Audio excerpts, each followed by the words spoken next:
La tournée africaine de Emmanuel Macron se poursuit ce mercredi 27 juillet 2022. Le président français est à Cotonou. Après les échanges à huis clos avec le président du Bénin Patrice Talon, Emmanuel Macron a répondu aux questions des médias locaux et étrangers. Interpellé sur le nouveau redéploiement militaire de la France en Afrique et une possible coupure imminente du gaz russe, Macron s'est prononcé sur la guerre et les agissements de Wagner au Mali. Pour lui, Poutine a commencé une nouvelle guerre mondiale hybride. Emmanuel Macron soutient à Cotonou que la Russie a déclenché un nouveau type de guerre mondiale hybride. La Russie a décidé que l'information, l'énergie et l'alimentation étaient des instruments militaires mis au service d'une guerre impérialiste continentale contre l'Europe. Pour lui, l'offensive est une guerre que l'Europe ne pouvait imaginer. C'est une guerre du début du 19e voire du 20e siècle. Emmanuel Macron peint alors la Russie comme la dernière puissance coloniale qui décide d'envahir un pays voisin pour y défendre ses intérêts. Le président français avertit donc l'Afrique en insinuant que les Russes tiennent un autre discours devant leurs partenaires. Par ailleurs, Macron accuse la Russie d'organiser également des campagnes de désinformation à travers des tournées diplomatiques et les médias. La Russie utilise RT et Sputnik comme des outils de propagande. Le président français affirme que les journalistes russes ne sont pas libres de leur opinion. Ils sont au service d'un régime et payés.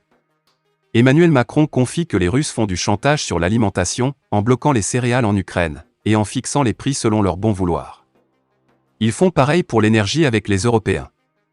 Il espère cependant que la Russie retrouvera bientôt le sens de la raison et de la responsabilité. Pour finir, il a évoqué la présence de Wagner au Mali qui constitue l'une des raisons du départ des troupes françaises de ce territoire. Le cadre de l'action des forces françaises à Mali n'existait plus. La junte au pouvoir a changé de priorité et opère avec la complicité de Wagner, a clarifié Emmanuel Macron. Choguel Maïga n'est plus en odeur de sainteté dans l'arène politique malienne. Le Premier ministre malien dont la démission est de plus en plus évoquée et critiquée pour ses déclarations en faveur du maintien de la junte au pouvoir. À la tête du gouvernement de la transition malienne depuis juin 2021, le jeudi 21 juillet, malien Choguel Maïga d'échange des partis et la confiance du président de la transition, le colonel a demandé la démission immédiate de Choguel Kokala Maïga. Alors que les critiques montent de toutes parts, l'un des trois tête du gouvernement malien du pays est aussi monté au créneau pour demander sa démission. Le cerveau du rapprochement de Bamako avec également, depuis janvier, Choguel Maïga est sous le feu des plusieurs mois dans son propre camp. Les rumeurs les plus folles sur son départ de la primature malienne agitent les cercles politiques RFP. Les acteurs du mouvement démocratique évoquent une insuffisance de résultats.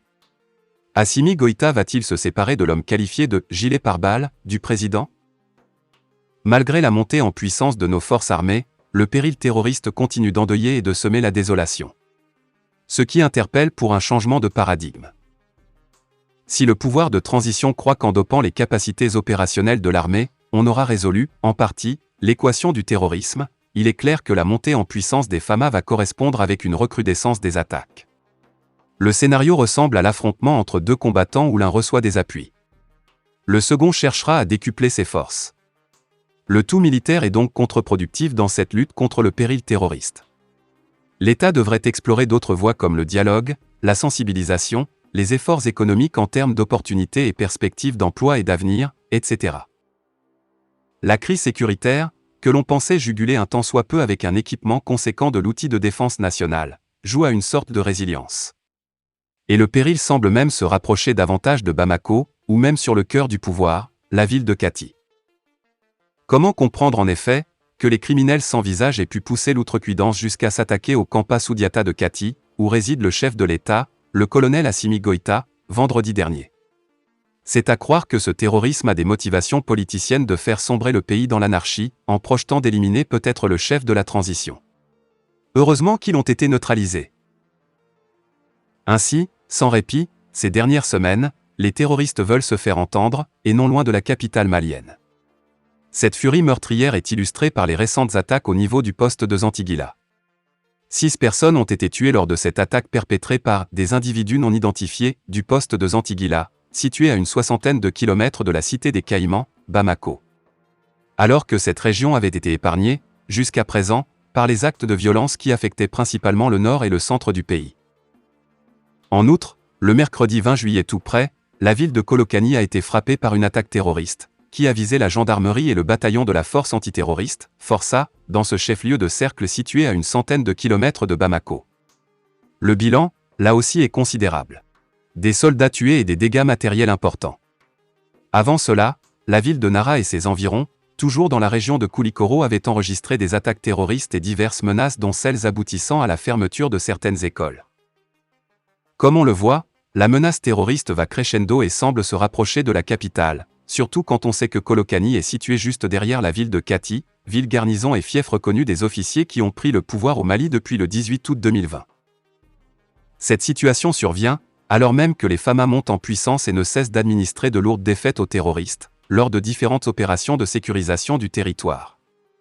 Cela veut donc dire que la montée en puissance, caractérisée par le renforcement exceptionnel des équipements de l'armée, n'est pas une solution toute trouvée au péril terroriste. Car, la donne terroriste doit avoir, au Mali, une approche globale dans son analyse. Faut-il rappeler qu'avant que le fléau du terrorisme ne s'exprime au Mali, ce sont des velléités indépendantistes appuyées par divers groupes extrémistes qui s'étaient mis en évidence dans le septentrion malien? C'est pourquoi, l'on se demande pourquoi les autorités maliennes ne semblent pas faire diligence pour ouvrir un cadre de dialogue discret avec les leaders maliens des groupes terroristes. Il faut souligner que divers forats ont recommandé que les dirigeants maliens prennent langue avec par exemple Iyad Arjeghali et Amadou Koufa, reconnus comme étant des principaux artisans des groupes armés terroristes opérant sur le territoire national. Si la France s'était opposée à ce dialogue, dans un passé récent, Bamako devrait, à présent qu'il a presque rompu avec Paris, relancer la dynamique de discuter avec les leaders de ses ennemis de la paix. Cette lecture de la situation s'impose, d'autant que l'accord pour la paix et la réconciliation issu du processus d'Alger est au point mort. Alors que nul n'ignore que les signataires de cet accord, les ex-rebelles travaillent en intelligence avec les groupes terroristes, à travers les Katiba, qui endeuillent le pays. Il y a plus d'un mois, le Conseil national de transition adoptait le projet de loi électorale soumis par le gouvernement de transition dans un climat très tendu. Il a fait l'objet de 92 amendements y compris la colonne vertébrale qui est l'organe unique, appelé Autorité indépendante de gestion des élections, AIGE. Une sorte de réécriture mal digérée par le gouvernement. Le Premier ministre, Choguel Kokala Maïga, que l'on croyait à l'époque silencieux, a plutôt pris la parole pour dénoncer la cabale orchestrée par le CNT. Même si cette vidéo du Premier ministre date du vendredi 24 juin comme le confirment ses services de communication, avant que la promulgation de cette loi électorale par le président de la transition, il y ait matière à discussion. C'était en réponse à une question d'un ressortissant de Gundam au moment où il recevait l'association à la primature. La vidéo est sortie de son contexte pour des fins évidentes de manipulation par les vidéomans, soutien de l'ancien régime, qui rêvent de créer une situation de crise de confiance et de conflit entre le PM et le président du CNT, par extension avec les membres de l'ex-CNSP, a expliqué un proche du PM. Pourtant, comme l'a affirmé Maurice Merleau-Ponty, ce silence du PM est bruissant de paroles. Pour le commun des mortels, jamais le Premier ministre n'a abordé le sujet sur la loi électorale qui a animé le débat, il y a plus d'un mois. Et pourtant, P était sur le banc des accusés au Conseil national de la transition, ce jour du 17 juin 2022, date à laquelle le projet de loi électorale a été voté. Il était accusé sur plusieurs points, notamment au sujet de la composition de l'autorité indépendante de gestion des élections.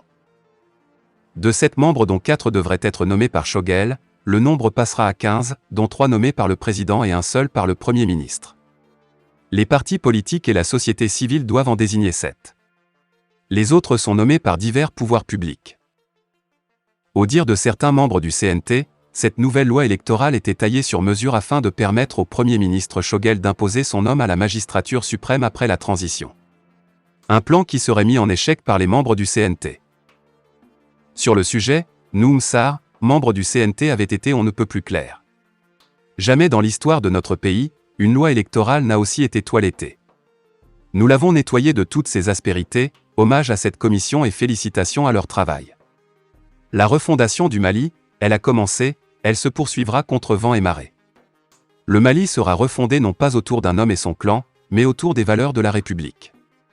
Les gens voulaient organiser les élections quelque part à Bakotji-Koroni et proclamer les résultats sur les ondes, nous avons stoppé ça et nous serons toujours là pour arrêter ce qu'il y a à arrêter, pour jouer notre rôle dans l'intérêt de la nation, a précisé Sarr.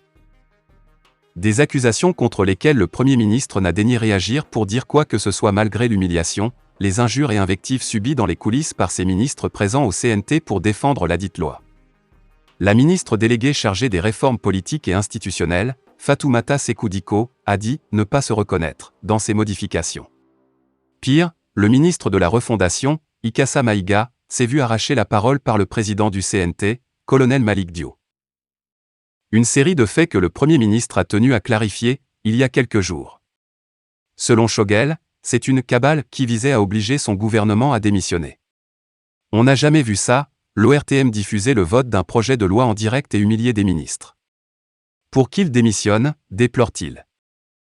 De ses explications, ce texte est le produit de 6 mois de discussion entre toutes les communautés qui ont fait l'objet d'une réunion de 3 jours de toutes les forces vives du pays, partis politiques, sociétés civiles, religieux, syndicats, féticheurs. Les résultats ont fait l'objet d'un atelier qui a réuni plus de 800 personnes et le résultat de cet atelier a été transmis au secrétariat général du gouvernement pour mettre la forme. Rien n'y a été ajouté à la primature, a-t-il clamé en dénonçant le spectacle auquel les deux institutions de la transition se sont adonnées devant les Maliens. Ce spectacle, pour lui, a donné raison aux ennemis du Mali qui ont fait la fête parce qu'ils s'attendaient à une crise institutionnelle pour détourner l'attention des Maliens. Il y a des gens qui se sont opposés pendant 1 an, ils ont refusé toutes les invitations, le président de la transition a appelé les gens un à un, il les a reçus chez lui en audience, ils disent niais.